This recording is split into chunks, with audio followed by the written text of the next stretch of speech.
coming back again for episode 70, not 70A or 70B. It was actually 70. Last week was actually 69. I don't know. I can't count. I can't read, I suppose. But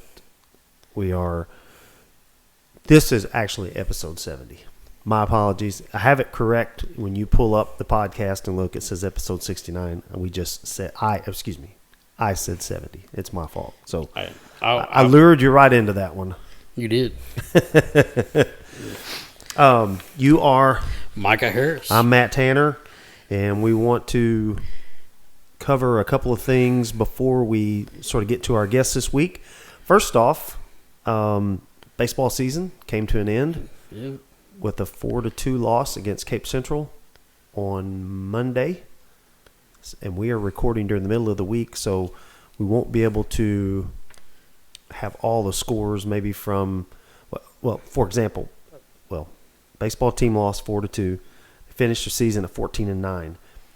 Micah, we've seen football, now baseball, girls basketball. We're just kind of throwing this in there. It's kind of trajectory going up. Trajectory is really going up. Yeah. Very proud of the coaches, what they're doing. Interesting. I think I can say this now. It has been decided. We have a new assistant coach for girls basketball. Is it Shannon? No. Oh. Who is it? Trey Watkins. Emmy's husband, the basketball player. Okay, he's a volunteer assistant. Are they going to have like babysitters in the crowd? That's exactly the first thing I said. Yes, they will, because they have 2 now. She just had baby number 2 here recently. A boy and a girl, right? That's correct. Yeah. This baby was a boy. That's right. Yeah, it was a girl and a boy. Yes, correct. I said them backwards. Yeah.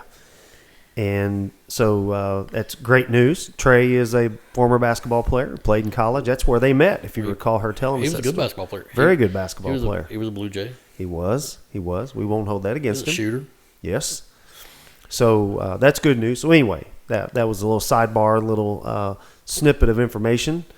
I think that's good, though. I think it's terrific. I mean, should have good chemistry. Right. And, she'd be the boss like she probably is at home, and so it'll just be like normal. Well, I mean, not only that, I mean, like it'll just be good. I mean, like Agreed. I think it'll be they'll play well with each other and get along, maybe. Get along, yeah. Like a married couple. Shout out to soccer. They are 13-7 on their current season. That's a trajectory up too. It is. They play Festus on Thursday. We're actually recording on Wednesday night. They are the 5 seed, and they play Festus, the 4 seed. So if they win, they would play the 1 seed, which was Windsor Imperial. Let me back up. Assuming they don't get upset by the 8 seed. Mm-hmm. So you play the game. Play it, and, so good luck to the girls soccer team tomorrow. I don't have anything about track. I'm sure they've got district or state or sectionals or whatever coming up. I'm sure we have some. I think they've had districts, and I think that I haven't heard any. I'm sure we've got some qualifiers, and I apologize for not knowing those. I'm confident we have some qualifiers. We did not have any qualifiers for golf to go to state. That was probably a week-ish ago, something like that. So another good season by the golf team. Speaking of track, I think we got a former track standout here from Sikeston graduating from West Point this weekend. CJ Is that CJ? Is he graduating already? Yeah. Holy cow. I did not realize he was already. That is so cool. His from West Point. Sikeston tie. Matt Ginther. Matt was in Becky's class, in class of 94. His son just graduated from the Naval Academy. Oh, awesome. Yeah. Now, he went to Annapolis. He did, but they live in Arkansas, like Benton, Arkansas, somewhere around Little Rock or somewhere around there. Yeah.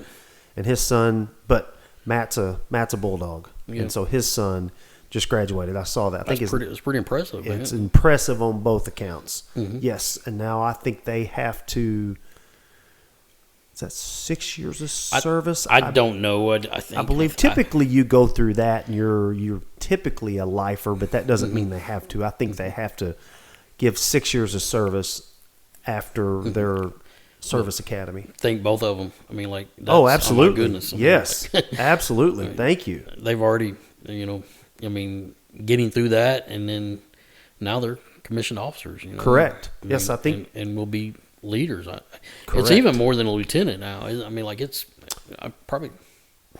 Boy, Micah, you get me a line. I don't know about that. Me too. But I mean, like, pretty awesome.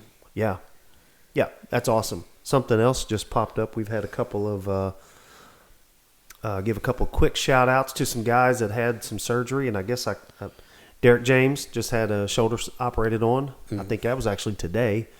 I'm sure it was outpatient. And he's doing well, and one other, I guess most people know, but I don't think I'm speaking out of school. Sam McGill had his left arm. I think I read that on Facebook or something. So. Yeah, he had his arm operated on, and he'll miss some baseball this summer, but hopefully he's back for football season or just right after the season starts, and that'll be his senior year. So I know he's itching to get this behind him, and because it bothered him some during baseball. Mm-hmm. So Sam's a tough kid, and I know he'll be back and ready to roll. And Deej, we don't know how tough he is, but I'm sure he'll be able to. He'll man up. He will man up. So shout out to those guys. All right, let's get into our partners real quick. We'll mention our folks that are along for the ride with us. Mercy Phoenix and Mr. Jody Cheney. They are your healthcare staffing solution experts, and they are still looking for folks to fill slots. Jody said it's just comes in waves. He thought a contract was running out, and they said, "Yep, they'll run out." And he said, literally the next day they called and go, "No, by the way, we need those people back plus some." So the healthcare field is needing folks. Yeah. And I don't mean warm bodies. I don't mean it like that. I talked to a nurse yesterday, and she's like, ER, she's like, you had to have experience to get in there. She's like, no. It's, they're taking people right out of school. Yep. I mean, the baby boomers is just that our population is growing older, and so and people are living longer, which is good, but they're going to need nursing care up and down the paramedics, all of it. Right. Correct. And so that being the case, Mercy Phoenix is your folks. If you are needing health care in your business or in your industry, reach out to them. But also, if you are looking to get into that field, Jody is your guy. You can reach them at mercyphoenix.com or on their Facebook page, Mercy Phoenix. And Mercy is spelled Merci, and Phoenix, just like the city. Also, another shout out to our other sponsor, Greengrass Guys, Mr. D. Bizzle and David Bizzle. They are your turf management experts. Man, oh man. Your yard looks it looks better than it did in the fall. I mean, like, yes. I'm like, man, I even see where that little spot's filling in from where the divot got dug out during the snow. Correct. And it's awesome. They're unbelievable, and I'm very excited that, again, I was using them long before this, and then D and I talked, and he wanted to be involved, and listen, we're just proud. Aaron and I went out to watch a little girl's softball game Monday night. He's done the fields out there. They look unbelievable. He's done all those fields. He did the junior high baseball field, the soccer fields, the football field, anything with the field, where with the school and stuff. We need to get that out. I mean, like not trying to. I mean, like, evidently Cape has gotten some turf fields, and a lot of the tournaments are being hard to kind of come down this way. But you ought to come down and check these fields out if they're. I mean, correct. Yeah, come down. I mean, I bet you could play on them as well as you can turf. No question. It's unbelievable. But we're very proud that we have Mercy Phoenix and Greengrass Guys as two of our partners, and again, we always say this, but their values and their mission, they align with what we're trying to do, and we couldn't be prouder to have them as our folks, as partners with us. We don't want to say they're not just sponsors; they're partners with us. They're partners. Yeah, absolutely. Give a shout out to Luke. He'll have our graphics up here in a little bit once we get to our guest here in just a little bit. Shout out to Aaron for putting up with us and always hosting our guests if Mike and I are down here recording. I think he may be hosting right now. Is he here? I thought I heard the dog bark. Oh, I think he is actually. It's funny you said that. We'll make this quick. Again, shout out to Justin, our general counsel and general nuisance. Shout out to Tucker Cheney for his video editing expertise and his help with that. Derek James, the aforementioned Derek James, and Brian James for all their sports history and information and stats and lore and all of the above. And last but not least, Tyler Anderson, Twisted Arrow Woodworking, for a cool sign on the wall. Please like, share, follow the Doghouse on TikTok, Instagram, YouTube, and Facebook. And we are now well over 1,000, Micah, on Facebook, and we are looking to continue to grow. Thank you for following us. You can catch our podcast on Apple, Spotify, iHeart, Amazon, YouTube, which you can catch the video and the audio on there as well. And you can catch our podcast on the doghouse.buzzsprout.com, which is our website, and there's an embedded player on there. You can catch all the podcasts before this. And if you're interested in partnering with us, give us a shout. We'll be happy to sit down and come up with a customized plan for you. And we've still got swag available. If that's something you're interested in, let us know. And this week is Mr. Kevin Collins, the general manager of Sikeston Country Club, and he's going to tell us all about the new and exciting things out there. We think it's a big deal for the investment that they're putting in our community, and we want everybody to be aware of that and let them toot their own horn, because they're making some significant, I would say, investments into our community, and we think it's worthwhile to discuss it. And so, that being said, just hang right with us, and we'll be right back with our guest. You don't want to miss this. Hey, thanks for sticking with us after the break, and we are now with our guest this week, Mr. Kevin Collins. And without further ado, I'll introduce him, if that's all right. That'd be good with me. Okay. This week on the Doghouse, we sit down with Kevin Collins, general manager of the Sikeston Country Club. Kevin has spent more than 30 years helping shape one of Sikeston's most important community spots, and now the club is undergoing major changes, including golf course renovations, a new clubhouse, and a whole lot more. We'll talk about the future of the club, the challenges behind the scenes, and the role the country club plays in the community. Plus, Kevin shares stories from growing up playing baseball with yours truly. and it'll all be positive. It would be so positive about me, about how he... But we'll get to that. Yeah, I'm sure. Reflects on his day as an all-state kicker back in high school.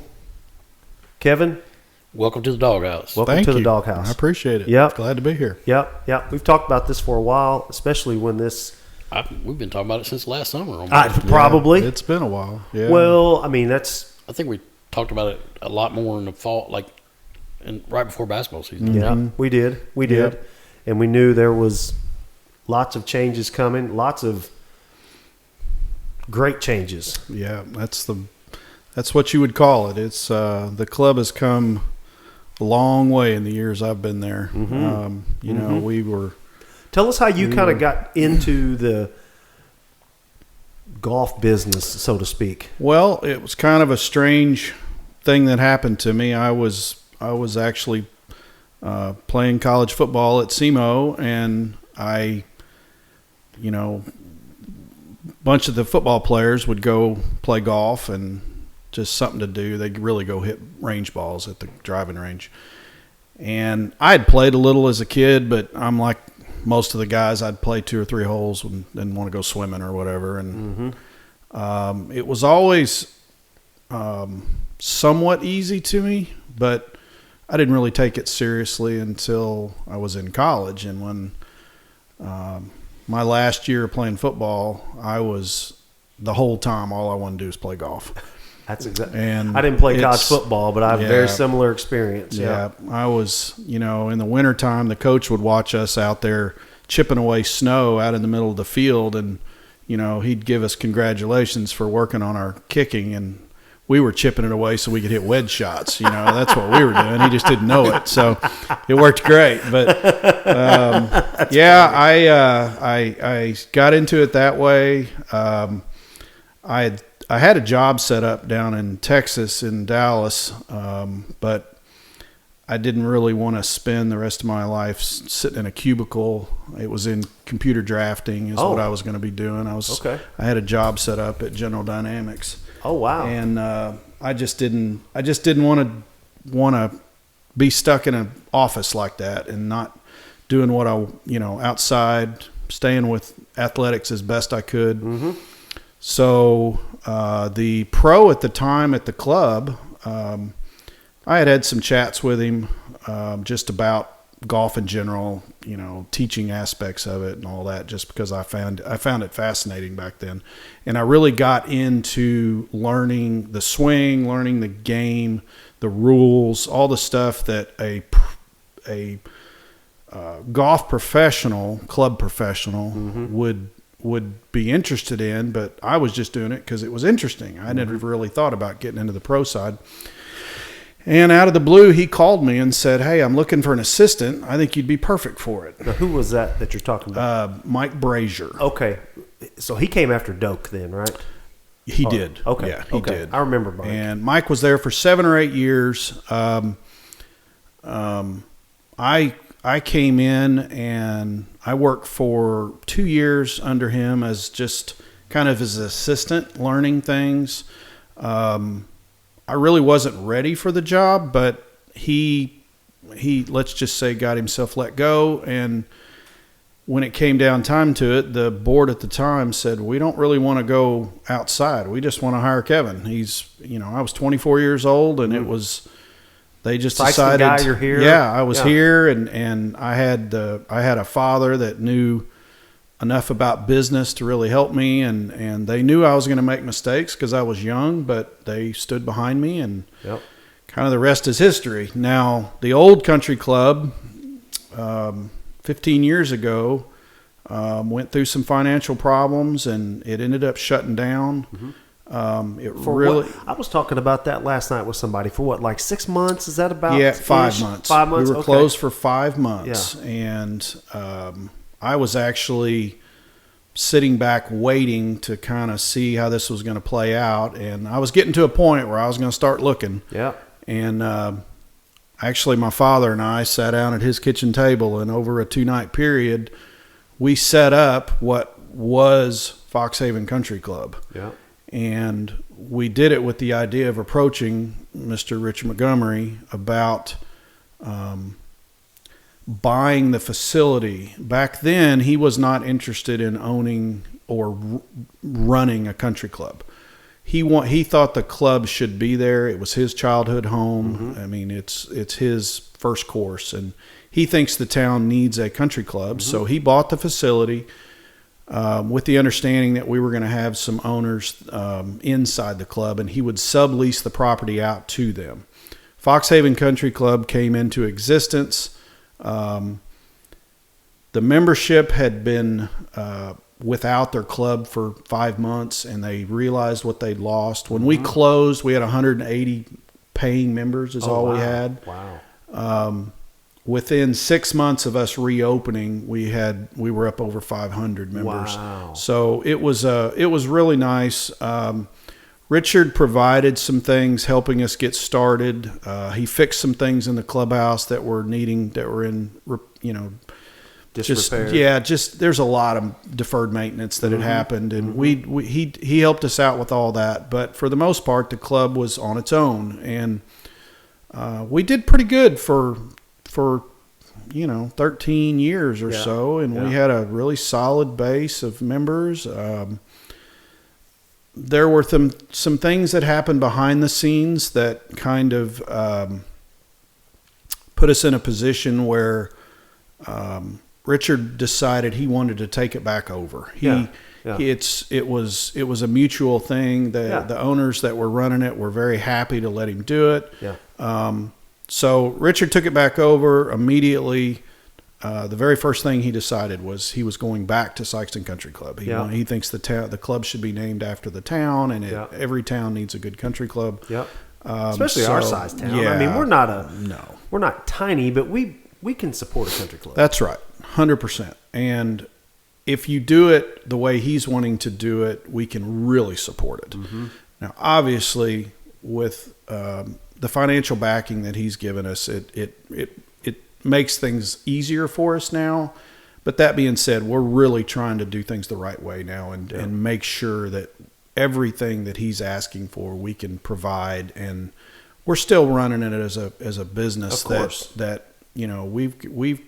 there's a lot of people that have come to us and said, well, with Richard, you don't have to worry about budgets and all that. And that's not the case at all. No, he didn't get to where he is by just being silly. No, absolutely not. And he's a smart guy.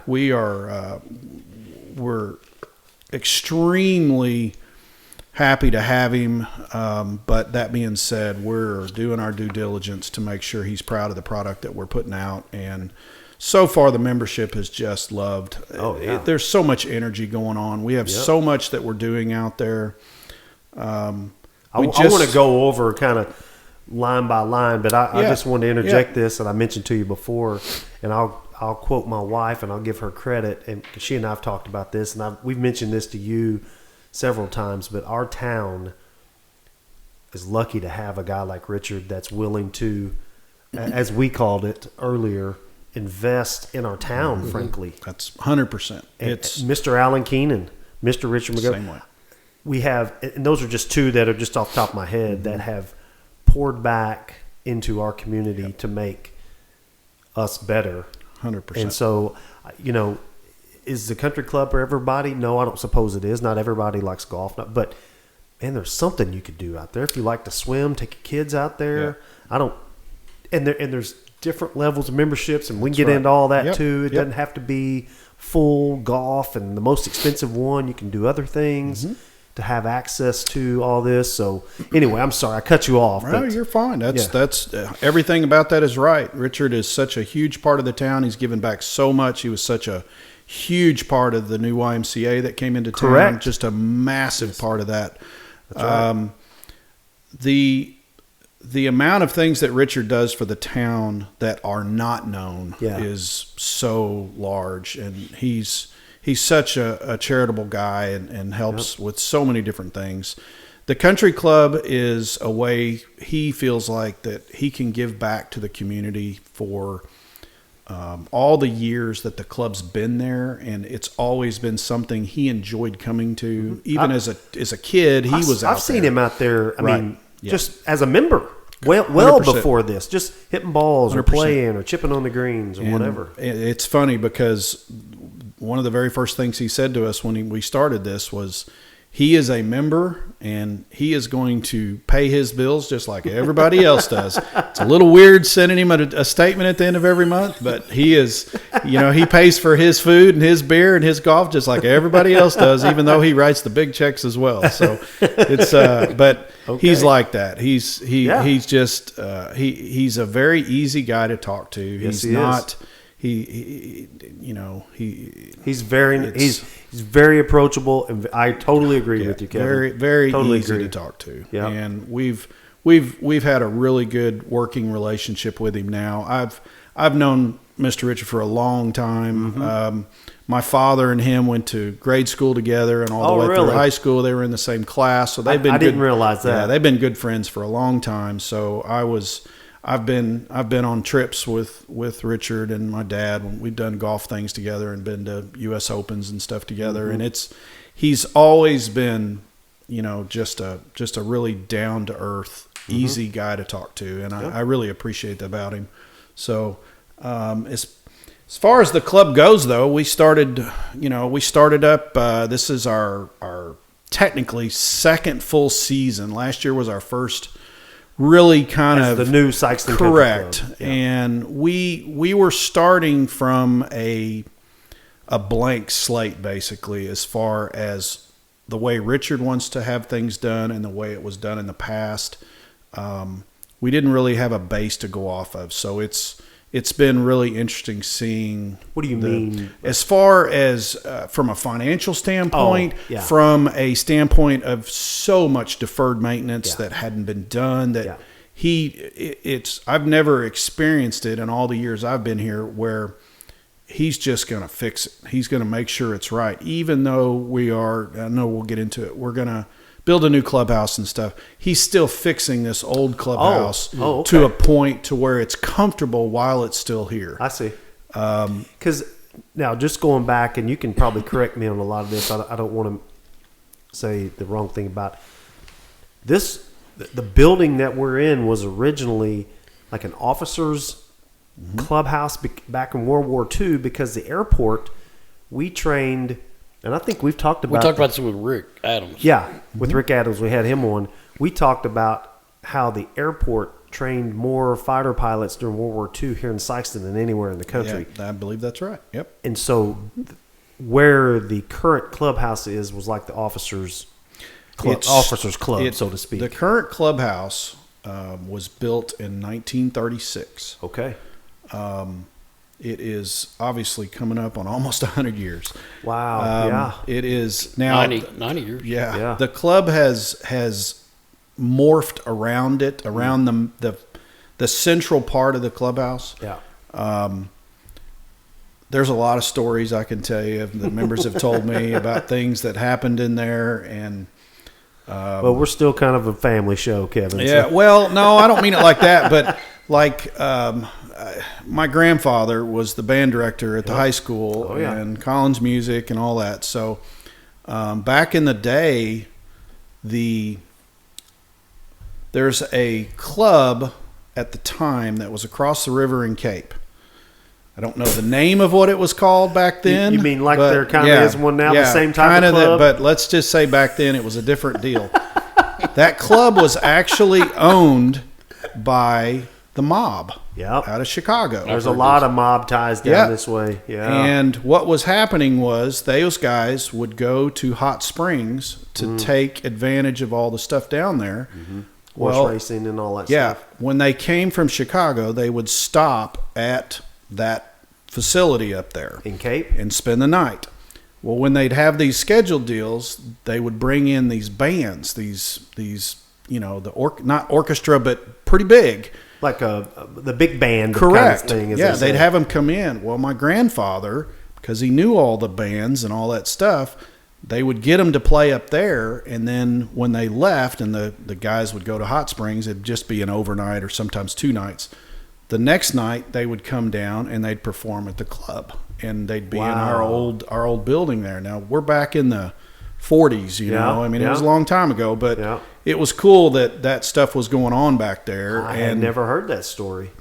It's we've got a basement out there that right now we don't go down there. That's where the scary people live, but it is there's stories in there that's the old bar when Prohibition was going on, and like a speakeasy. That's what it was, and you go down there and you can see the room of what it would have been like, and it's like going back in time. Yeah, it's weird. Oh my gosh! So if there's a speakeasy door down there, that'd be cool to maybe get it. There's no door. It's everything down there is just.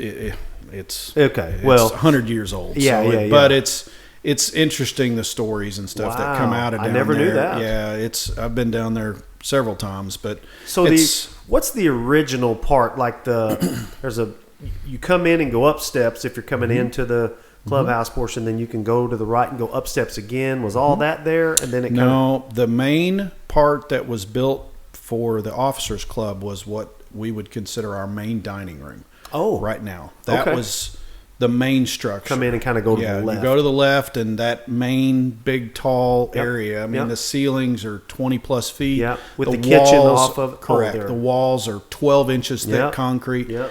As far as tornadoes go, it's the safest place in Sikeston. Absolutely. There is not a tornado that's even going to have it. It legitimately is rated as a nuclear bomb shelter. It was back in when they did that stuff back in the 60s, and it got rated that, and it's so. You know, I don't think we got to worry about that right now. But it's a serious building now. The building off to the sides, our banquet room, our current lounge, the pro shop, all that stuff. That's not up to that stuff. Okay. That's more what got added on to the club. And I knew the ballroom or whatever it's called now had been added. Right. Obviously, it's a metal after the fact. Right. Okay. And we've done several additions to the club that, you know, over time it was. I always call it piecemealed because it's functional, but it's just old. And It just is what it is. That's right. And it's there's a lot of upkeep behind the scenes that take place in an older building, as a lot of people know, and we're doing well in there right now, but we are certainly looking forward to what's coming. Right. What's can you tell me membership now? I mean, as a member, I think I would know, but I don't. Yeah, we're as far as the members go, we're just under 400 members right now. Okay. We've got different varieties. I mean, we call our members in SikestonCC.com. We've got it all. If you ever want to get on there, and there we go. We put our membership, we put the rates, everything's online. We don't hide anything. It's we want you to be a part of it, and we don't want it to be a mystery. You can call out and ask us anything. Is there a max number of members that you could have? It's more about is the golf course going to get too full, and if that happens. We feel like that if we ever get to 400 what we call golfing members, then we'll probably put a cap on it. Right now we're not there. We've got about 280 golfing members, so we're a little ways away.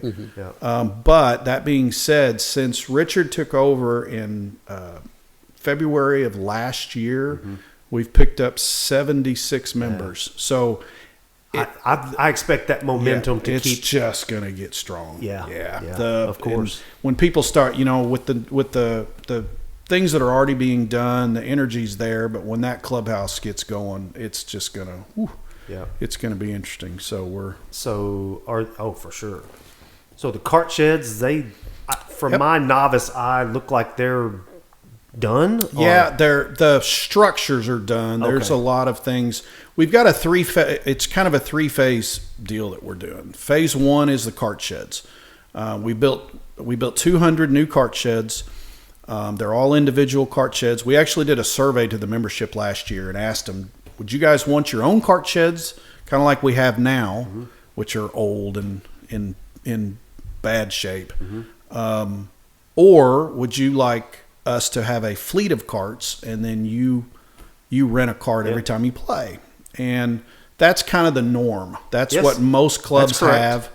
The idea of a bigger club having this many cart sheds and stuff is not the norm anymore. But our members at 87% on our survey that went out wanted their own sheds and carts. And we listened to them, and we're willing to pay for it. And it's honestly, if you buy 70 plus golf carts for a full fleet of carts, the cost is about the same as if you build the sheds. There's not a whole lot of difference. You're not going to have to replace those sheds near as often as you have to replace those carts. That's 100% right. So because carts are 4 or 5 years. I mean, maybe can you go to turn them? Or less. Yeah. Most facilities, it's 3-year turnaround, and well, that's good though. I mean, that's a longer term investment that you don't have to. That's right. And they're metal. Right. There's not going to be a ton of maintenance on there. You wouldn't imagine. Correct. They're the way we like to describe them when people ask. They're like the mini storage sheds that you see everywhere. They're the same way, but they're bigger and built more for a cart. They've got they're wider and larger than our current cart sheds, so there's a little easier to move around in. They are all metal, so that'll be, there's not going to be any wood in there. Everything's going to be set for them. I wouldn't be surprised to get 20 years before you have to start doing anything to them. Yes, I couldn't imagine. Correct. I think we'll have to probably mess with the asphalt of the parking lot before we have to mess with the cart sheds. So will they be like roll-up doors? Yeah, they've got the garbage can roll-up doors on them, and they're wonderful. They're really nice. Now, we're not in them. The structures have been built. All the sheds are built. So you're asphalting the parking lot? Yeah, we're gonna concrete in between the sheds. Yeah. We have 2 rows. Yeah. Each shed row has 100 cart sheds, 50 on each side. Okay. So the area in between the two sheds, we're going to put concrete down, but then they're going to asphalt the major parts of the parking lot. Okay.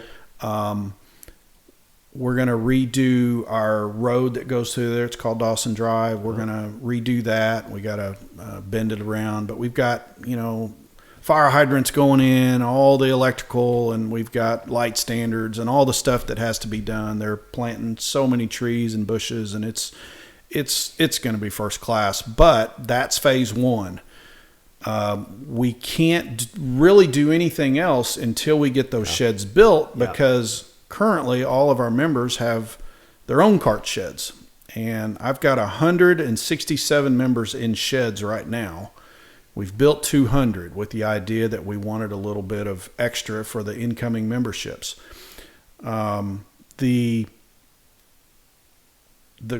we move all the members into the new cart sheds, then we're going to tear down our existing cart sheds. That will allow us to start phase two, which is our pool. We're building a really nice pool, probably a little different than anything else around. It's going to be much more family oriented. It's not just a big square. It's going to have some features that are really nice. Like some splash pads. So, there's going to be stuff for kids. There's going to be a 0 grade entry. I was just going to say, you told me 0 entry. I thought that's what you told me. Now, some of that's still a little bit in flux right now, but it's going to be starting up fairly soon. Oh. Unfortunately, I don't think it'll be open this year, but the pool, but it'll definitely be open for next season. Yeah. But along with that, we're going to build a really nice grill house that's going to have. It's basically a mini restaurant of what the clubhouse will provide. It'll have a bar. It'll have all the stuff that, pool food, but it'll also will have burgers. For the pool area. Yeah, it's going to be the pool area. Okay. And along with that, we'll have an area where people can go and sit and relax under shade, watch TVs. While their kids are swimming, they can sit and relax, and it's not. Wow. We're going to have. I didn't even know this part. Yeah, we're going to have.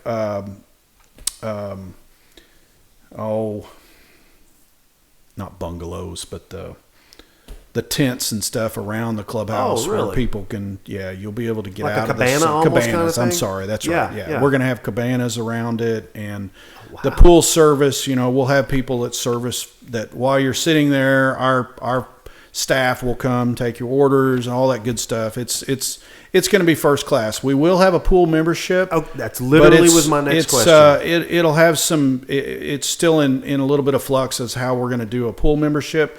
We will have one. So if we have, let's say teachers that they're only off for those 3 months, we'll have something for them. We really want our members to be what we call social members. Which gives you access to all the facilities of the club except golf. Mm-hmm. Once the pool gets done, it'll give you full pool privileges. Along with what we're building there, we're going to build, there's going to be 4 pickleball courts. There's going to be 1 tennis court. So you have access to that with the social membership? All that'll be accessed. Oh, cool. Those will all be lighted. So it'll be, We have the ability to build 4 more. We're going to build 4 pickleball courts at first, but we have the room right next to them to build 4 more. I personally think we'll need them, but you can put those courts together fairly quickly. Yeah. So we want to do 4 at first, the tennis court, and then just see kind of what the membership says. There is talk about possibly having a pickleball membership. Oh. I don't want to say that's for sure, but there is talk about that.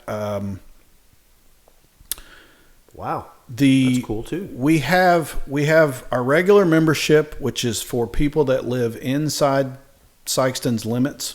Basically what we say is 10 miles from the clubhouse. Yeah. If you live in that, you're just considered a regular member, an in-town resident. If you live outside 10 miles, the guys in Charleston, New Madrid, Dexter, whatever, Benton, we consider that a non-resident member, and they have a less rate. And like I said, it's all online. You can get all the rates on there anytime you want to look.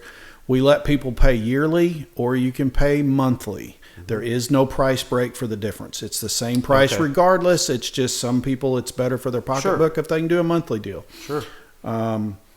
We don't hide anything, so we're trying to be as much upfront about it as we can. Is there a minimum even the social members have to have in the clubhouse? A minimum food? All members except our non-resident members. Oh. Non-residents, it's $35. Yeah.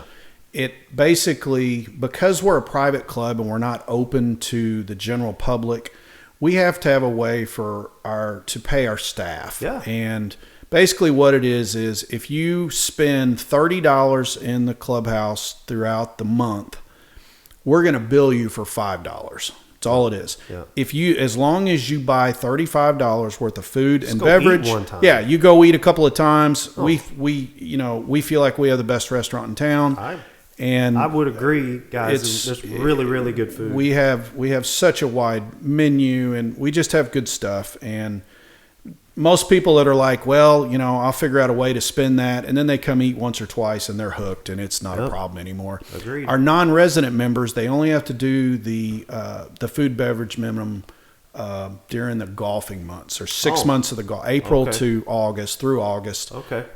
Then during the winter months, we don't expect people to live out of town to have to come down and do the minimum thing. But if you live in Most of them town, probably do. That's right. Most of them close. do. They want to come. They just enjoy being there, and the club is a community. Yep. It's I really like to say it's one big family out there, agree. and every family has its misfits, but for the most part, We won't call anybody That's out. right. Well, maybe we will. Maybe Yeah, we'll call yeah. some out at some point.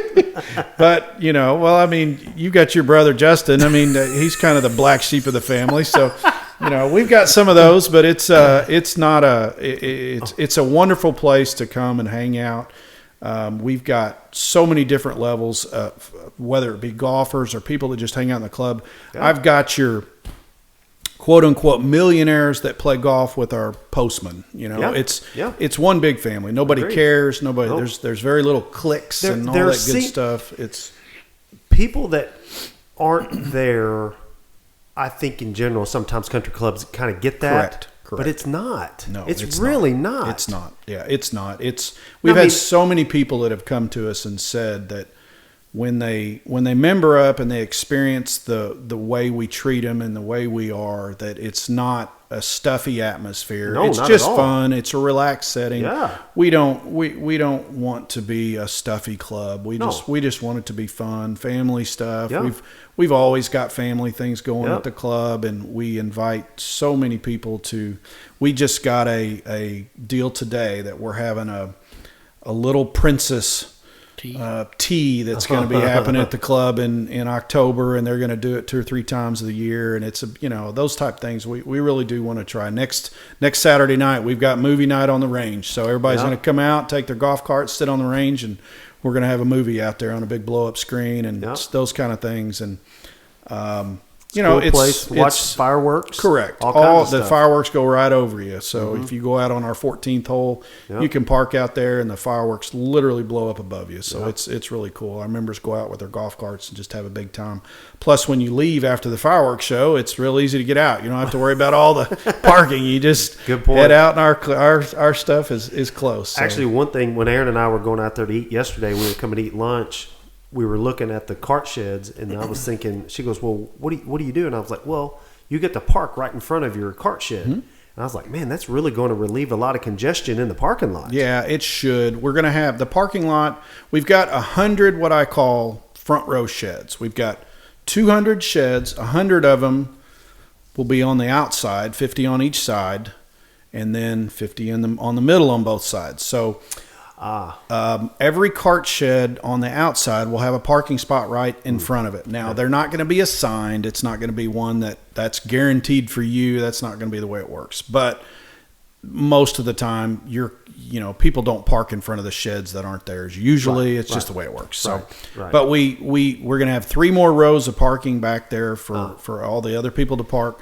We are going to have a lot of parking for our pool and our pickleball courts and tennis, and then the main clubhouse, when it gets started, we'll have a whole new deal there. And the big part of once we get going is going to be our clubhouse. That's going to be phase 3. Okay.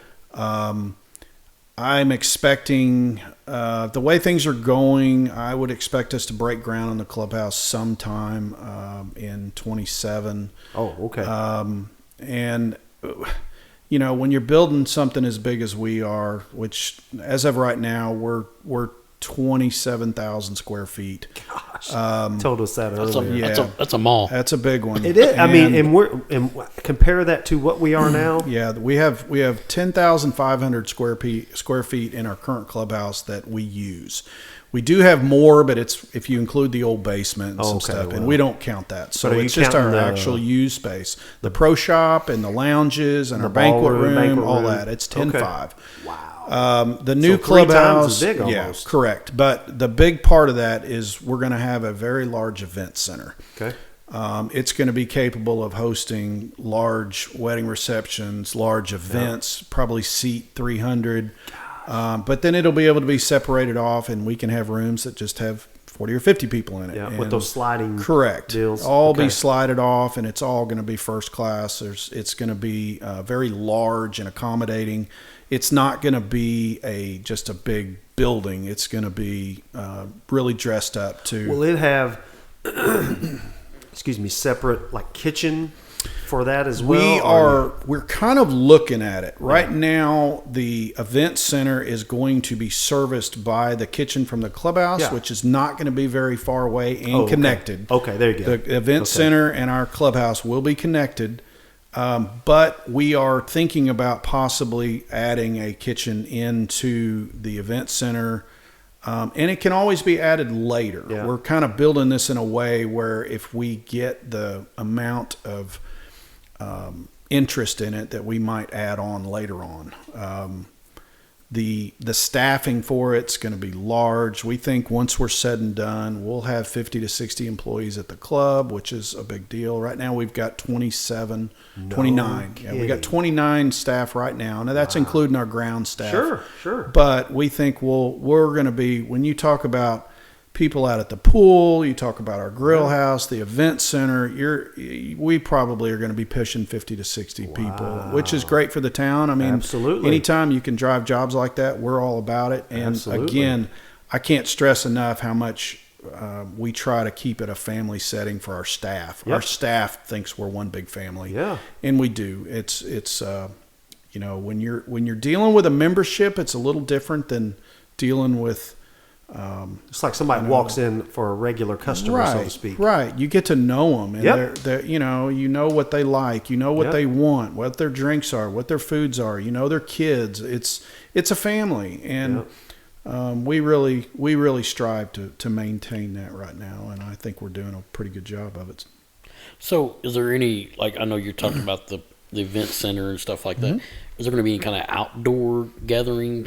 There is. Like the back of the clubhouse is going to have a very large area that is going to be some of it covered, some of it not covered, but it's going to be a casual seating area. We're going to have TVs out there. We're going to have fire pits. Some of it will be screened in because obviously in the summertime we got the pterodactyl mosquitoes that come around.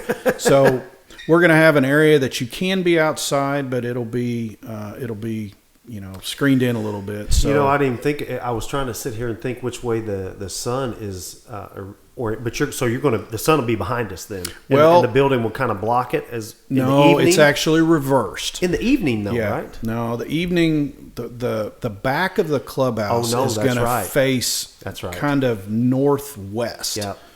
That'll be pretty nice. It'll be facing basically the complex, where the complex is now. Well, I was thinking about right field. So you catch the sun. You're going to catch the sun. Now we've already got things in place. We're going to have screens and things to use, shade and stuff. Yeah, to keep all that off you. And we've got a lot of things that are being incorporated in that are really easy to move up and down. And then we are going to create some areas that for family stuff, for kids stuff. We're a little bit out, but I don't know. We've talked about a little playground or something, but I can't. I don't want to say for sure because all that stuff is in flux at the moment. But there's some things that we are doing there that I think are just going to be awesome. The current clubhouse is going to be something that is really cool. We're going to have 2 to 3 simulators in there, golf simulators. I've heard that. Yeah. Yep, we're going to have those in there, and those during the wintertime we'll be able to have league play on them. We'll be able to have people just come in and get to hit balls in the wintertime when it's 20 degrees outside and having a good time. We're going to be doing a lot of things that a lot of big clubs are doing now. Yep. And just because we're in a small town doesn't mean we can't do some things that big clubs do. Right. And that's the direction we're heading. Once we get the new clubhouse built, our current clubhouse will stay in operation until the new one's built. Yeah. Once it's built, we're going to tear down our current clubhouse. We're going to be doing some things in that plot of land that are going to be really neat. We're going to have a really nice practice area that's going to have bunkers and things that our members can take advantage of, that just from a practice standpoint, because there's a lot of people that like to hit golf balls. They like to practice. They like to putt in the evenings. We're going to move our driving range back right now. We're going to add about 50 yards to it. And then the really neat thing that we're going to do is we're going to build a 6-hole, what we're going to call a short course. Max shot will be 75 yards. They're going to be turf tees, turf greens. That's going to be really cool. It's really going to be something that'll be fun. You can literally go practice on it, or you can bring your little kids out and let them hang out and have some fun on it. They can't hurt anything. And yeah. It's not going to be. It'd be turf. You're not going to take a divot. Correct. Stuff. Yeah, it's not. They can run around. They can have fun. But that's going to be very unique. There's nothing around that. No course in the area has anything like that, including Dalhousie. They don't. Nobody's going to have that, and that's going to be what I would consider state of the art. It's and all that's because of Mr. Richard. These are the things he wants, and the things that we're going to provide for him, and it's just going to be an awesome place. It's going to take us a little while to get there. I'll just get ready to say that's what was my next question. What kind of if you think you'll have, the cart sheds will be done this year. Cart sheds, we should be moved into our cart sheds by sometime 1st to mid-July. Okay. We'll be into them. We actually would be earlier, but we found out some of the electrical stuff is on back order. Oh, We're okay. kind of waiting to get it. So we're in a holding. But they'll have time to get all the asphalt done and all. So all that will be done fairly soon. We'll immediately tear the cart sheds down as soon as that happens, and we get everybody moved over. We'll tear our cart sheds down. That won't take any time at all. They're falling down on their own. Just go give them a good push. And that once we get that done, right now the south end of our current cart sheds is the pool facility and stuff is going there. Oh, so okay. we can't start we can't start the pool until we get all those cart sheds torn down. Okay. So that's kind of where that goes, and that's why the phase 2 part is after those cart sheds get moved. But then everything can start happening at a quicker pace. Okay. Just because phase 2 started doesn't mean phase 3 can't start as well. It's just a matter of when the designs and all the stuff gets put together, all the permits. We're getting permits in this week for phase 2. That's some of that stuff. The fire hydrants and the sewer lines and all that stuff that's got to be done. The city's working. The city's been wonderful about this whole process. Awesome. They have they're excited about it. They know what a thriving country club can do for a town. Yep. So they've helped us out. Will you? So if you start the pool this year, it'll be ready for next season. You believe? Mm-hmm. Pool, pickleball, tennis, and the grill will all be ready next year. Okay. That'll all be ready. Yeah. So if you start the clubhouse, you say in 27. Yeah, we're talking really unknowns here, but if let's say we start it in March of next year. Yeah. I personally think the size of it and the way clubhouses are, it's probably going to take a year to get it built. Yeah. If they can get it quicker, great, but I would put it out at a year, which then puts us into the new clubhouse probably in 28. Okay. But that being said, once that thing starts going up and you see what we've got coming, it'll happen in a heartbeat. I mean, will there it'll be quick. renderings and stuff of that? Oh yeah, we're gonna have a lot of that stuff. We have some minor renderings right now at the club, and we're doing a lot of work on the golf course as well. That's where I was Yeah. going. I want to get to that too. Yeah, the course. We had a bad situation happen on our 7th and 8th holes, and we had to. We're redoing those holes, spending a lot of money on redesigning the holes. Almost our 7th is a par 4, our 8th is a par 5. They're going to be so different than they are now, and they're just, it's underway right now. That's in progress. We're doing some large stuff on the back 9, or our north side holes, I like to call them. We're building waste bunkers back there and doing some moving a lot of dirt right now. The golf course is it's in really good shape. It's in great shape right now, but we do have parts of it that are just torn up, and there's nothing you can do about it. It's what happens when you go under renovation. It takes a little while, and we'll probably have parts of our golf course torn up all year long. I was getting ready to ask you that. Do you think that'll continue through the rest of the golf season? I do. It's the process is just so vast, and we're not bringing in 100-person crew to get all this done in a really short period of time. Yeah. So with what we're doing and the people we have, we've got excellent contractors for all phases of this thing. Some are local, some aren't. Some of them are Mr. Richards' people he has on his staff. Okay. Architect-wise, all that. They're doing all that. One of the better things about that is we don't have to bid out. So a lot of it, time frame, we're cutting the time from some of that. Correct. So that's been helpful. But I really do like the fact that they're involving us a lot. They ask us questions. I mean, I've been there 30 years. I kind of know the ins and outs of our 100 acres there. And so is that what it is, 100 acres? It's 105 acres. Okay. Yeah. Okay. This doesn't even go into account. Basically, last year you put in all new irrigation. Correct. All the way from soup to nuts, stem to stern, A to Z. Everything. The irrigation system that we put in, it cost $1.7 million. It is the most state-of-the-art irrigation system that has been put in the ground in the state of Missouri. Now, there's others going in just like it right now, but nobody has anything better. It has a 50-year warranty on it, so to speak. We've talked to courses that have this in the ground, and they've never had one leak in the last 5 to 7 years of this. They haven't had a leak one. Wow. It's one continuous pipe. Oh.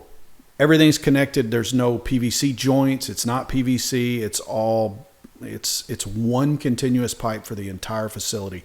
We have 2 massive pumps that pump out on the front 9 and back 9. The interesting thing that I recall when it was going in was it didn't really disturb a whole lot of turf. No, we drill it.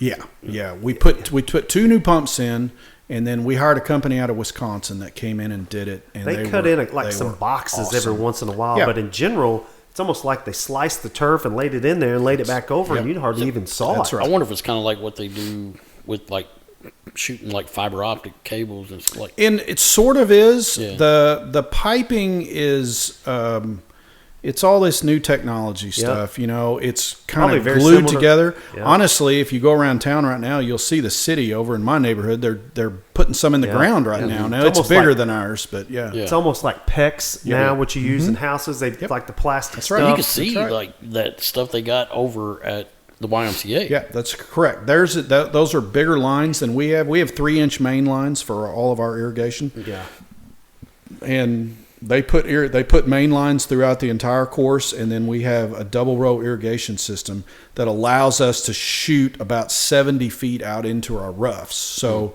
that's been the difference. The huge deal I'm not a big fan of it because it doesn't bother me so much because I drive it so straight. I'm not in the rough, but every once in a while when I'm over there, he caught himself. Every once in a while when I have to hack it out of there, I'm like, well, you got to hit it over and just see what it's like. That's what I mean. I want to see how guys that drive it crooked play it out of it. Right. It is different. Yeah, it's made. It's made that we did a project last October. We put in $50,000 worth of new seed. Fescue, bluegrass, It's whatever? a mix. Okay. It's called HTG, and it's a special kind of mix. It's 80% fescue and 20% bluegrass with a hybrid in there. Yep. It grows fast Yep. and it's thick, and right now we're keeping it at 2.5 inches, and our members want it down. They are. It is going to change the golf course. Yeah, no question. Anytime you have courses like our course, we're not the hardest course in the Right. country, and it never has We live in been. flat ground. Yeah, it's flat, but our course has always been fun to play. But our biggest thing about our course is the wind that's always blowing. Yeah. That's the only real deterrent or Defense that the course has. That's not necessarily the case now. Now we've got this rough, and there's a penalty for it, and There's our no members question. are certainly talking about it this year. There's no Now this question. October we're going to do that again. We're going to go in and do a whole nother deal. We're going to do our surrounds around the greens in the same turf. Oh.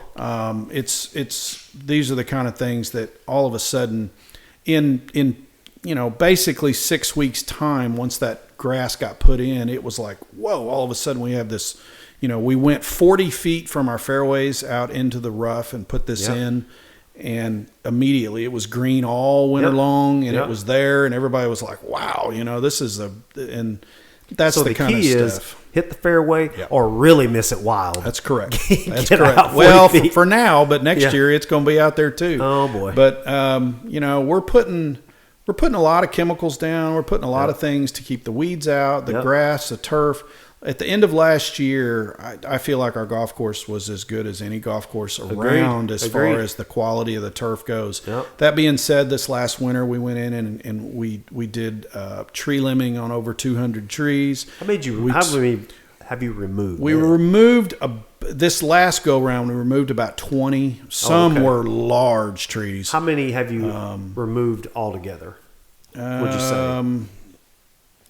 Between us removing and Mother Nature removing them for us, we've had about 70 go out. Okay, and that I don't want to steal your thunder, but that's turf management because grass is not going to grow very well under trees, so to speak. Most golf courses, you want to limb up your trees every 4 to 5, 6 years. Okay, it was the deferred maintenance part, and we just hadn't been doing that. We had a lot of areas under some of our really big trees dirt. It's just dirt. It's not good grass. The tree itself would be sucking the water.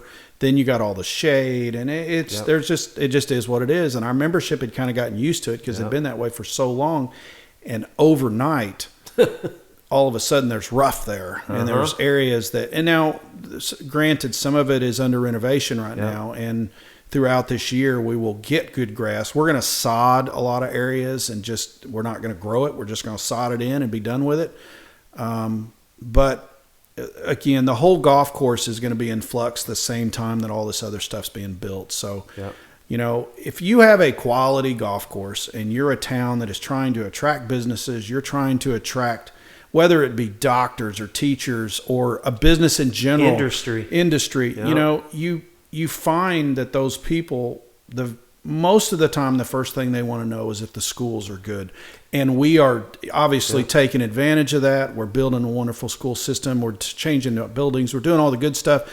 But you'd be shocked how many times the very next thing they say is, "How's your country club?" No, I agree. And We've talked about this, and we talked about this just not long ago. We were talking about the bond on here that we passed in April. According to like Marcy and Taylor and those folks at the chamber, they've said that some of the first questions is, when's the last bond issue passed? If it's more than 5 years, they start getting antsy. 100%. And we were 6 years, and we passed one. The hospital is a big thing that we have to have. Country clubs, social things to do. That's right. It's very important. That's right. It is all very important to do this. People don't really realize how much business takes place on the golf course. Oh, my! I mean, it's I can tell a you how massive much. deal. I mean, Yes. it really is. It's a big deal. Yep. And That's probably why I'm not a businessman.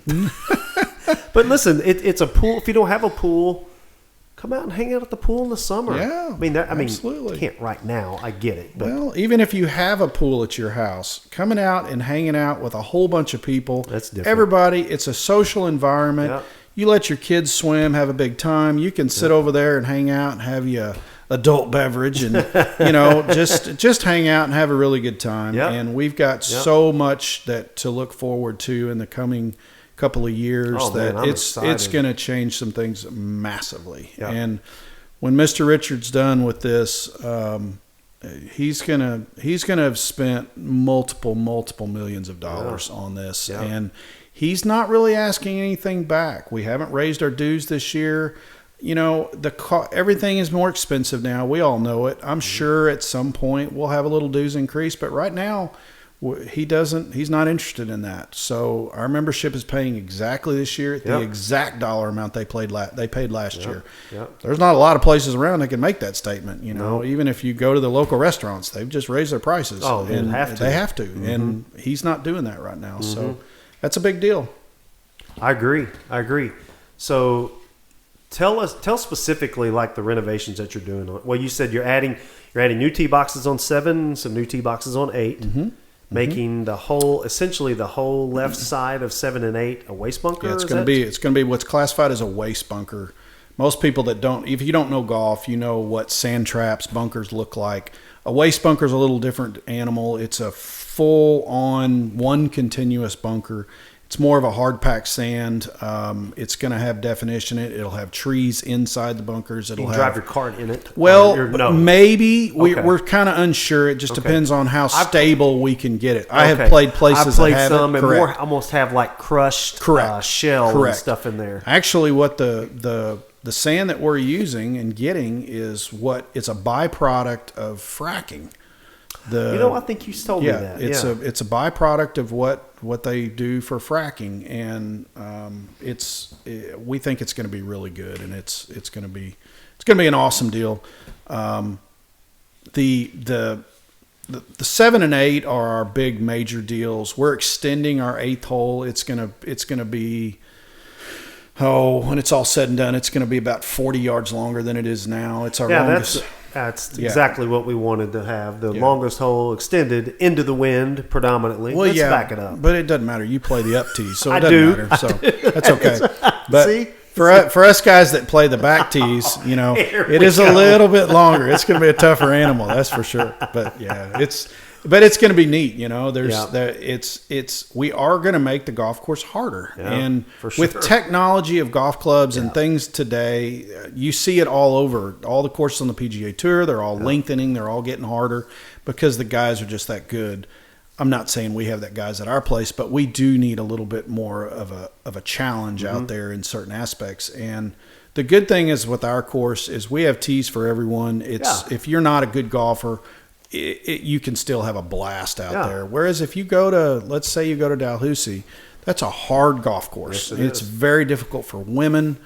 It's just a hard track to play, and our course is not necessarily the case. You can have a blast if you're not a good golfer, but if you're a good golfer, you can still be really challenged now, and that's what we're looking for. And the one thing about our course that a lot of people have told us is you don't really get tired of playing it, whereas a lot of courses around, you play it a little bit and you kind of want to go somewhere else. Right. We just have a lot of people at our place that don't say that. Now we have a big social club. We have a lot of people that has a lot to do with it, frankly. It is. And, some of the best times I've had are playing with my buddies and just having, kidding back and forth and having your little betting games. And, you get to a certain age and golf's really all you got left. Maybe pickleball, but golf's it, and people don't realize. One of my favorite rounds was. Yeah, here we go. I won't bring it up. I had 102-degree fever. Oh, here we go. Here we go. I had a pulled muscle in my back. See, I won't even mention it. Yeah. But Mr. Tanner beat me once. It was about 20 years ago, one time. Yep, that's right. I'll never live it down. You won't. But that's okay. We're going to talk about baseball here in a little bit. So. Let's go. That's where I excel. I love it. Actually, one question that when I was coming up with these questions, one of them that I thought was really, really cool question. You've been at the club 30 years. What does it mean to you personally that's really helping reshape the club. You've been there, not from the beginning, obviously, but you've been there kind of through the bad times, some good times, bad times, good times, or bad times, and now we're, in my opinion, on a swing for a good time. How's that personally? How's that make you feel? I mean, it's not. I understand Kevin Collins didn't write a check, but Correct. you're part of it. I do feel like that. As far as I'm a member of the PGA of America. Yeah. That is not the PGA Tour. Right. There are 300 pros in my section of the PGA, and I am the longest standing pro at one facility. Wow. Which is kind of cool. Yeah. It's home. It's where I grew up. I love the place. I pretty much would do anything for it. You can ask my wife. She sometimes doesn't appreciate the fact that I'm out there all the time, but it's been I'm 57 years old, and I've been there 35 years. So I've been there more than half my life. Yep. And I still to this day don't get tired of going to work. I still enjoy it. I still enjoy all the aspects of, even though now being the general manager, I'm doing some different things than just running the golf shop and running tournaments, which I still do. But I'm wearing a lot of hats right now, and it's fun. You wore a lot of hats before, Kevin. Yeah, I did. I mean, but really. I have the so-called title, and I've got a little bit more responsibility on me. For sure. In the past, there's been a lot of people that have worked there, but they've kind of leaned on me to help them do things. And now it's me. And I agree. I enjoy it. I enjoy the energy out there right now, and very positive.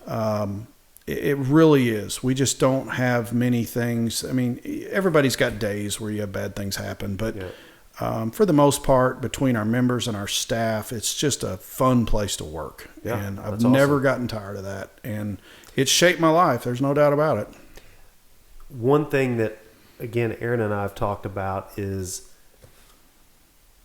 there's turnover, but it seems like even the ladies that work in the clubhouse are starting to get a little tenure.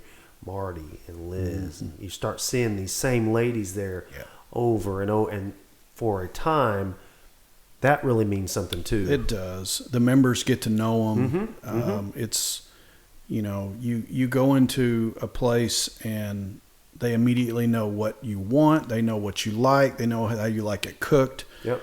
It makes a big difference. And Charlie's been there quite a while now. Charlie's been there now, I believe, 13, 14 years. Yeah. It's been a long time. He runs my golf shop. Yep. He's our golf shop manager. Yep. We have Mr. Tommy Dawson, the son of Gene Dawson. Everybody called him Doak.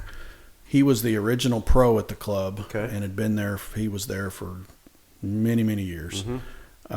Tommy's his son. Tommy is a lifetime member of the PGA. He is what we classify as our club ambassador right now. He gives a lot of lessons. He does a lot of things for our club. He's going to be running my junior clinic this summer. A lot of different things that's really good. But as far as the overall staff goes, we definitely have more people sticking around for longer periods of time. We do pay well. Good. We pay our servers more than any other servers in town as far as an hourly rate goes. Their checks are fair. They appreciate it. We're pretty flexible with them. Everybody's got stuff that happens in life, but we're about as flexible as a place could be as far as those things go.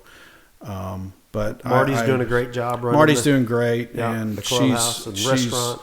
We've all got our hands full with everything that's going on, but it's nothing but positive things right now. It really is. Yeah. So I totally agree. It's a breath of fresh air, and to just know kind of what's coming and all the anticipation that's building is really, really exciting. And I for one we've said it before, and I'm going to say it again for Mr. Richard and giving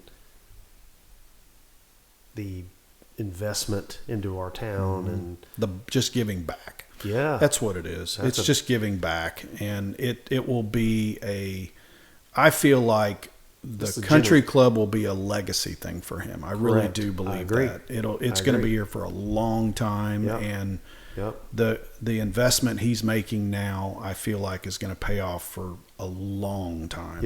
And probably long past me working there, and somebody else will come in and take over and have a really good base to work with. So that's definitely all on him. Well, we're about an hour in, and you've totally just blown up what I had on here, but we covered most of it. It's all good. That's right. And I figured we would. Kevin and I have only known each other for 45 years probably, or something like that. So I kind of knew how this would go. It's been a while. It has been. So we'll go to what we call the lightning round, kind of our quick hitter questions. Sure. Hardest hole at the country club? Depends on the wind. I got one every day in, day out. Well, the hardest. It depends on the direction of the wind. I mean, if it's blowing out of the south, the fourth hole is our par 3. It's our longest par 3 on the course. If it's blowing out of the south straight into your face, that's a hard hole. I'll be perfectly honest, it's my hardest hole on the planet. I struggle with that hole more than any hole in golf, and I don't know. But if it's coming out of if the wind's coming out of the south, 4 can be hard. The 8th hole can definitely be hard. Our finishing holes, 15, 16, 17, 18, are all going to play into the wind. They can be tough. 15 day in, day out. If I could dig that hole up and chunk it in that pond, it is the absolute hardest hole for me. It's a tough one, and it's one of the only holes that always plays into a crosswind. The wind generally blows north or south depending on the season, and that hole plays dead east. So it's usually, and it's a tough hole. It is. It's our number 2 handicap hole on the course, and there's an awful lot of people that struggle with it. No doubt about it. Well, 4 ought to play a little easier now that those trees are gone. Well, yes and no. The trees behind when the wind's blowing out of the south are not there now, and that wind comes in even harder. That's true. So if the wind's coming out of the north, then the 4th hole definitely plays a little easier now than it used to. But we're doing some things on that hole. That's one of the holes that we're doing some work on. Kind of behind it. Yeah, behind it. We took those big trees out because we needed to allow the sun in there. It was so shaded, the back of that green, we could never grow grass on. There was just no sunlight whatsoever. So we've taken all that out. We're gonna sod all that. We've moved the cart path around. So now the right side, it's just going to be one big giant patch of grass, and it's going to be really nice and pretty. And so that's why you swung in to the left of 5 tee box. Right. We moved the cart path to the left, and now the right side, all that area is going to become grassed in, lush grass. But we also are going to put a waste bunker in over there. That's going to be more for looks than anything. It really won't come into play. It's going to be back right of 4. But the area that you're thinking on 16, we kind of have a vision of maybe turning that into a waste bunker, but that'll be a little later date. Gotcha. The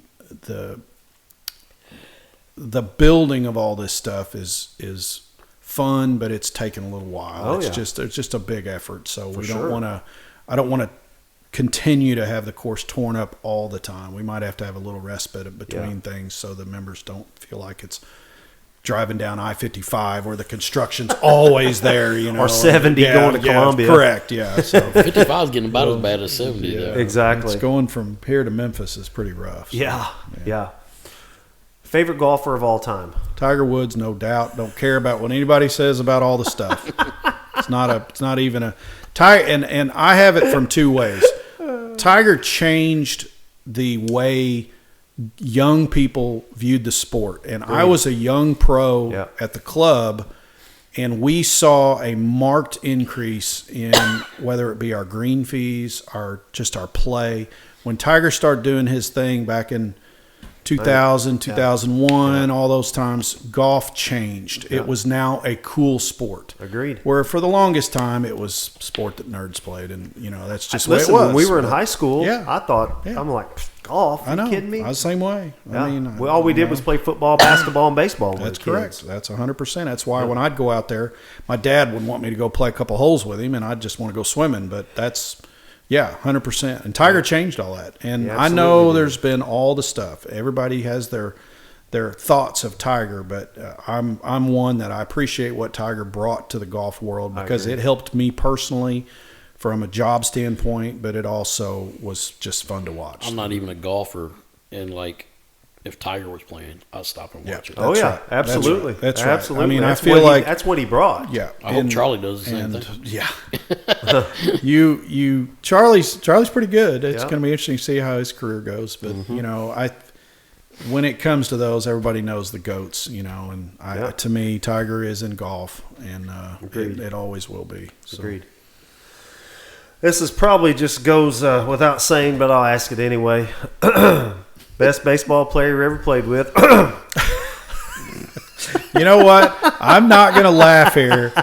Matt was a darn good baseball player. There's no doubt about it. Now, let's just say we played with some pretty good. Pretty good one. We I'm played, thinking of. yeah. I mean, Brent Walker was Yep. pretty Agreed. darn good. Agreed. And I never got the chance of getting to play with a Blake DeWitt or whatever. Right. But back then, Brent was as good a baseball player as I could have ever asked to play with. We had an awful lot of guys that were good players, just like you and I. We were good, solid baseball players. I thought Laughlin was a good one too. He was going to be my next Yeah. one. Jimmy was now Jimmy was older than us, and 2 years. Yeah, I only played with Jimmy for 1 year because I ran track that 1 year. So, but that was Jimmy had a lot of talent. Yeah. And but Brent overall was probably the best player. Totally agree. that I Absolutely played with. agree with you 100%. Yeah, I agree.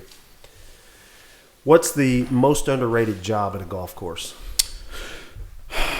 Well, I think the most let's say underrated, but I would classify it as unappreciated. Underappreciated. Yep. Yeah, Yep. and I think it's the superintendent. I The agree. superintendent of the club is who takes care of the golf course. Yep. The John's grounds. doing a great job. John's doing a very good job. But that being said, most of the time you only hear people growling about the superintendent when there's something they don't like.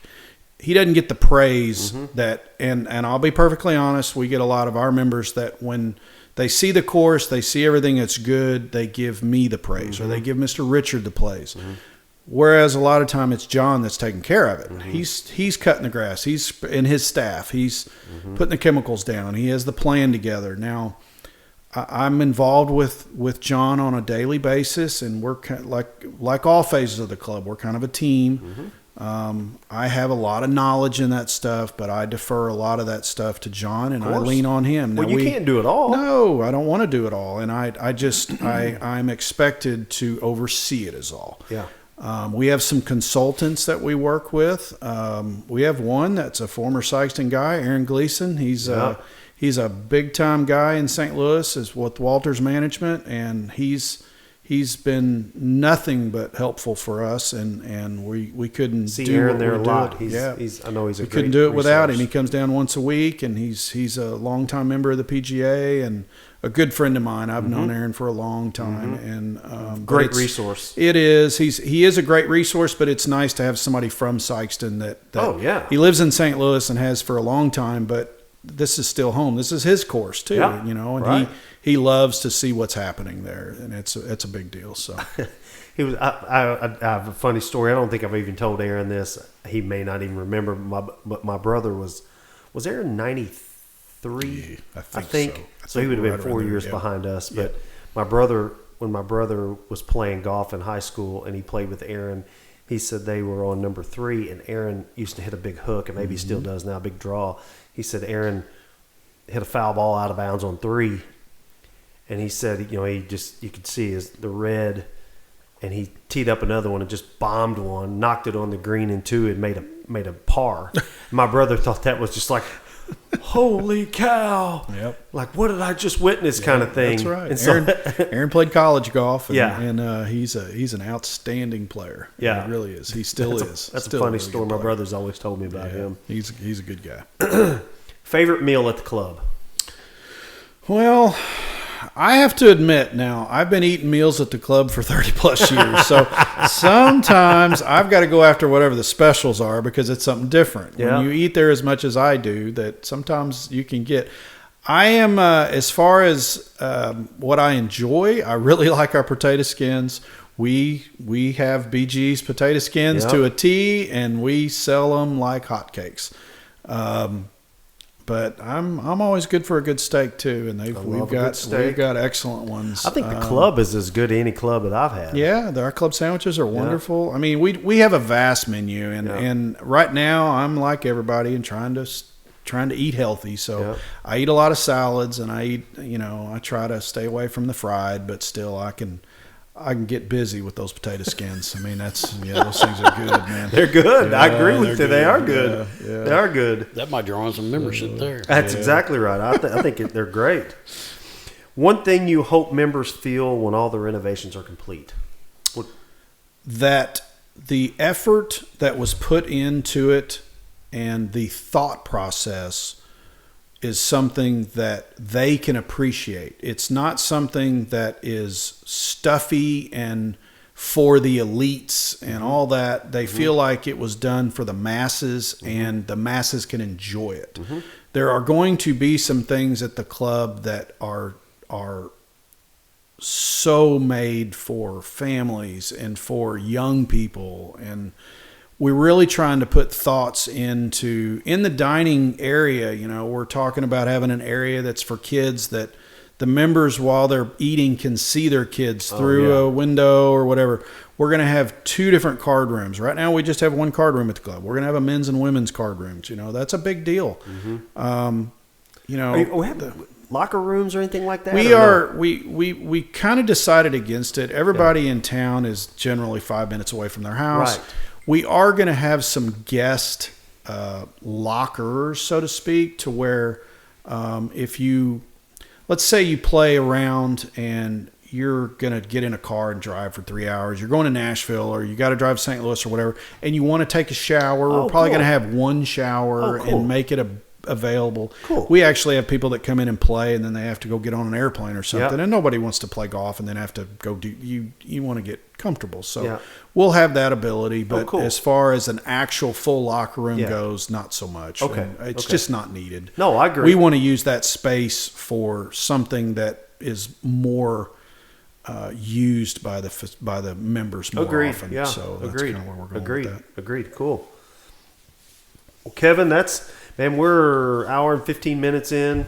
I knew we would have tons to talk about. Is there anything that we've not covered that you want to cover? I mean, as far as something about the club, something that's upcoming, something that's... Well, I want to say thanks to the city for the grass that they planted at VFW, because back in the day there were 2 lines that were worn out that I had to track down these gap shots that Tanner was giving up, and his ERA he has is mainly because I was playing center field and all those balls got tracked down. He's such a liar. The only thing that was worn out was him standing there because never got anything hit to him. That's what I always tell him. He has a great time telling that story. I appreciate how much Matt and all of the guys that are with him, their loyalty to the Bulldogs and what they do for the Bulldogs. But I'm the same way. I have a serious love for all things Bulldogs, and that's something that'll always be there for us. So it's one of the reasons it's been nice being at the club for as long as I have, is I get to stay here in town and see all that stuff happen. So. I've said this before too. I think I felt like there was a renaissance in our booster club back when you. Yeah, I really enjoyed Kevin the booster club. Kevin was the driving force behind the Bulldog head. He's the one that got that. Yeah, that was it took some ramrodding. I worked with a company down in Texas, and I had to kind of work them out of that thing, and we got it. That was a nice purchase, and I love to see the fact that it's still used today. Still. I mean, that thing's got to be. It's from 2010. Yeah, Okay, I was 2010. about to say it's got to be. 15. Well, I was going to I don't say know if I'm just saying. I'm thinking I remember. somewhere Probably around right. there. Yeah. Somewhere Yeah. around there. I just Back- remember them like when they were in the heyday when the Final Four, the back-to-back Final Fours that we went to in football. 9 and 10. That was the first. The first one of those was the first year for the Bulldogs. 09 So then. whenever that was. 09. I'm sorry. It would. Let's see. Yeah, it was the 09 2010 season. Then it was the 2010 because That's the when I was fall of thinking. 2010 Yeah. was 2011, a year we won state in basketball, but it was the fall of Right. that year, so it would have been technically 2010. Yeah. So probably 09, 2010, Yeah. somewhere in that could, area. I mean, I can remember taking it up to the Dome in St. Louis and setting it up and getting that was cool. You know, we got Yep. video of the kids running out and of the the Dome. smoke going. all and- that still stuff. looks Yeah. just awesome. I mean, Yeah, like, it's a big deal, and I know Yep. the kids still love it. So, Yep. graduation night the other night, there Yep. it was. It's nice Yep. to see it. So that, and yeah. we usually bring it to the club for the Booster yeah, Club for the Booster Club tournament. tournament. Yeah, the Have golf it- carts drive through it. Yep. Sitting over number On 9, nine. coming Yep. down 9, you Yep. drive underneath it. Yeah, Yeah, it's cool. really cool. Yeah, it is. It's been a great thing. I'm glad it's gotten its use. I really enjoyed my time at the Booster Club. I was on there for 8 years, Yep. and I feel like luckily I was on there when the teams were doing some really big things. Yep. And, That and it was helps. fun, and the town was in it, and that was a fun time. I enjoyed that a lot. Yep, for sure. now you played football, like kicking, wide I- receiver, right? Correct. Yeah. Then baseball. I did. I played baseball and I played basketball too, but I kind of got to a point where it was hard to go Back to all back the to back. sports in one, and I decided later on just to play church league with Tanner, and so basketball was fun, and that was my time off, and so we got to. But yeah, I was heavily in football and played baseball. He punted too, just a kick Yeah. and You punted. Okay. Yeah, I was back in the day. That was a long time Oh, yeah. ago. So did you kick off then too? Or? Oh yeah. So you didn't come off the field at all? Or Well, I didn't play defense? defense, but I was wide receiver and yeah, I did all the kicking of any aspect of the kicking. So yeah, that was, and I started as a freshman doing that. I played 4 years and Take it on the field. How'd you learn to kick? I mean, I actually started playing soccer when I was a young buck. I was in second and third grade. I lived in Memphis at that time and started playing soccer back there, and we got to Little League football up here, and Back then it was 6th and 7th grade. Now it's 5th and 6th. correct. Yeah. And it was they actually in Little League football they invented the kicking rules for me. They came up with it. They didn't have any rule. Nobody kicked, and nobody kicked extra points. And It was 1 point to either run it in or throw it in. Well, I know- It was 2 for an extra point. correct. He would Correct. Yeah, that's And they Because had nobody to- could kick it. but nobody knew how to block. So Right. they had to. They had to do 1 Mississippi, 2 Mississippi, and the kids had to count before they could rush. And yeah, and it's one of my biggest memories about football is the fact that J.J. Stewart, Stephen Colbert, and myself, we were on the same Little League team together. J.J. was the snapper. Long snapper. Stephen was my holder. Yeah. And we went all the way through Yep. together. Yep. We never, every season we were the same three. And it's one of the reasons I felt like I got to be as good as I was because it never changed. And there's now when you were at SEMO, you kicked at SEMO too. Or? Yep. I played 2 years at SEMO, and I hurt my knee in high school, Yep. our senior year, and then I hurt it again at SEMO. And at that point, I'll be honest, I'd been kicking since I was in 5th grade, and I was ready to play golf. And at that point, most people know when you play college sports, it's a business. It's not as fun as it is, and it can wear on you. And I was just tired of it, and I was ready to start playing golf, and that's what I did. So I got out of football, and I was one of the better choices I ever made. I was tired of it, and but yeah, football at Sikeston is absolutely some of my best memories. I mean, I have people asking me now, how far could you kick it right now? I don't know. I'd probably break a hamstring. Oh gosh, I remember one wouldn't time we even were out attempt there. Yeah. We were fiddling around on the field, and you kicked one from about 35, and you. Oh yeah, it was like holy cow. It's like how can you do that? I mean, when I was my senior year I hit from 52, and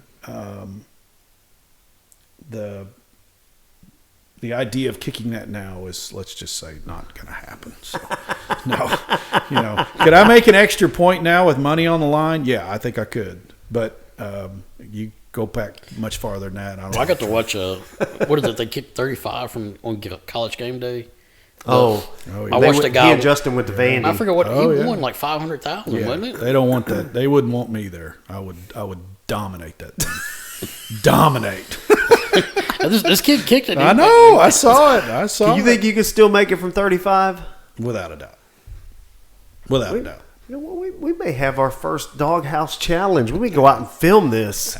Catch it this summer. Let Gavin get stretched out. We may go film this and throw this up. Well, just so you know, my last year on the Booster Club, when we were setting up the Bulldog out on the That's what football I'm talking field, about. yeah, when we set up out there one time, I hit from 50 out there. You were 50 Yeah, there? I hit from 50 I don't one of those recall nights. that. Yeah, I didn't recall 50. Well, it happened. It must have been downwind. Yeah, whatever, it always is. It still goes through, though, doesn't it?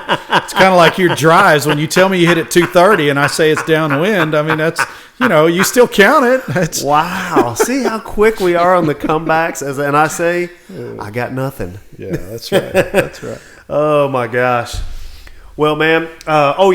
Three people we talked about. If we need Even if they've been on, go ahead and say it.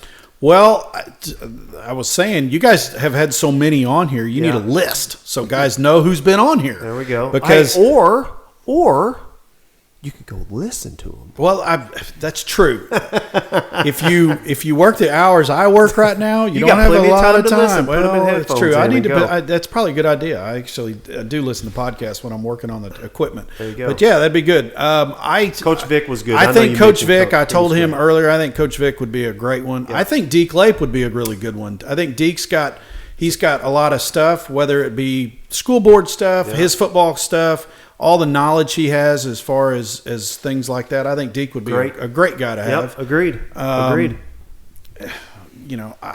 I'm big on the coaches. I think I think you could bring Coach DeMint in here. That was a long time. He was my defensive coordinator for a long time. You could bring Brent Kiefer in here. He'd have a lot to offer.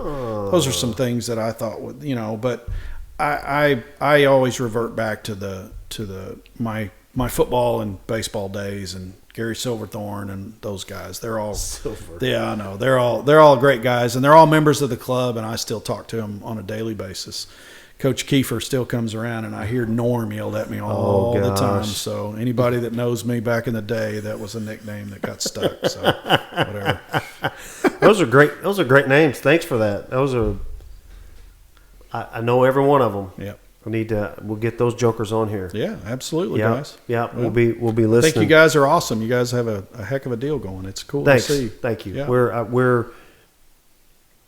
We're proud to be able to we want to spotlight and be positive and help promote.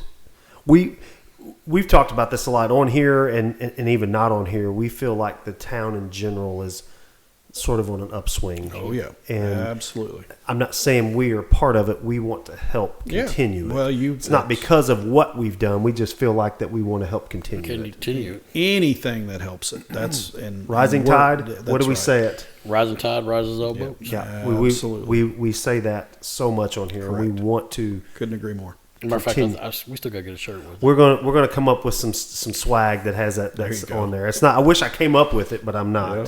But we can still put it on something. I'm sure it's not trademarked or copyrighted or whatever the heck it is. But with that, Gap shot.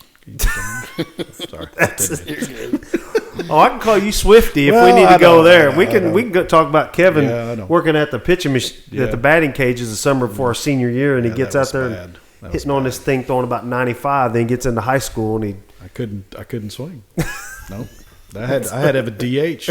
So I was playing center field, but they DH for me because I couldn't swing. I was just he was hitting off that. Literally, it threw. Yeah, it threw 90. I don't know, but I worked at the batting cage. I worked out there. Worked there, and so was that the one that was out by the complex? Yeah. Yes. Yeah, I worked there, and then at night when school days when nobody was out there, I'd go out there and get on that machine and hit all night. And wear it out. Yeah, I could hit anything, anywhere on that thing, and then I'd go out and throw against Matt and his 50 mile an hour, and it was like, God, dog, I can't swing. I can swing 3 times before it gets here. So it was bad. My gosh. That was bad. I didn't enjoy that, but yeah, you live and you learn. That's right. That's right.